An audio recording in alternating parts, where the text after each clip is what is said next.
એરપોર્ટના ખાર વિસ્તારમાંથી ગૌવંશનું વધ કરેલું ડોકું મળી આવતા ઘોઘા રોડ પોલીસ મથક ખાતે અરજી કરાઈ। એરપોર્ટ રોડના ખાર વિસ્તારમાંથી ગૌવંશના વધ કરેલું ડોકું મળી આવતા જીવદયા પ્રેમીઓ દ્વારા ઘોઘા રોડ પોલીસ મથક ખાતે અરજી કરી તપાસ કરવાની માંગ કરી હતી।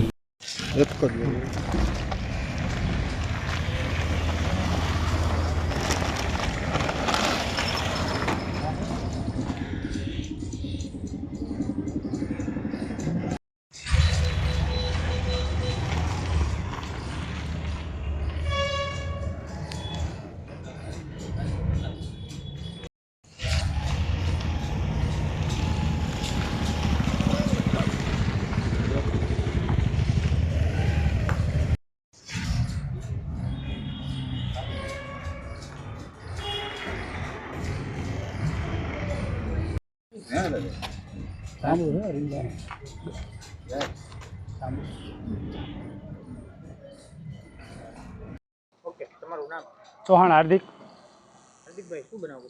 આપણે રોવા ખાર વિસ્તારમાં એક નાની અમથી ગૌ માતાને વાછરડીનું એક ડોકું મળ્યું છે જે 15 દિવસ સુકાઈ ગયેલું છે અને તેમાં ઘાસ ભરેલું છે એવી રીતના અમને મળ્યું હતું અને અમે અત્યારે ભાવનગર બી ડિવિઝને અત્યારે ફરિયાદ નોંધાવવા આવ્યા છીએ।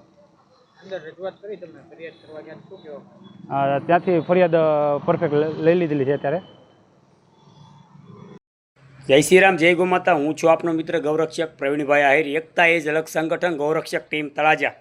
આજે પવિત્ર નવરાત્રિના દિવસે ભાવનગર એરપોર્ટ રોડ ઉપર રૂવા રોડ ઉપર આજે એક ગૌ માતાનું એમ કહેવાય કે અમારા કાર્યકર્તાઓ પેટ્રોલિંગમાં હતા ત્યારે એક ગૌ માતાનું માથું મળેલું છે તો એને અત્યારે અમારા કાર્યકર્તાઓ દ્વારા બી ડિવિઝન પોલીસ સ્ટેશને અરજી કરવા ગયેલા છે। તો પોલીસવાળાનો ખૂબ ખૂબ આભાર, જેથી કરીને પોલીસવાળા મિત્રોએ સારો રિસ્પોન્સ આપ્યો છે અને અમારી અરજી પણ લીધી છે।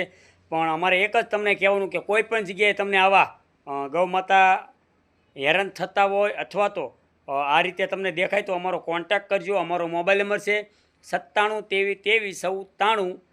અને આ રીતે નવરાત્રિના દિવસે મારા દરેક હિન્દુ સનાતની ભાઈઓને ખાસ કહેવામાં આવે છે કે આવા નવરાત્રિના દિવસે આવું તમે કૃત્ય ન કરો, નકર ઉપરવાળો તમને છોડશે નહીં।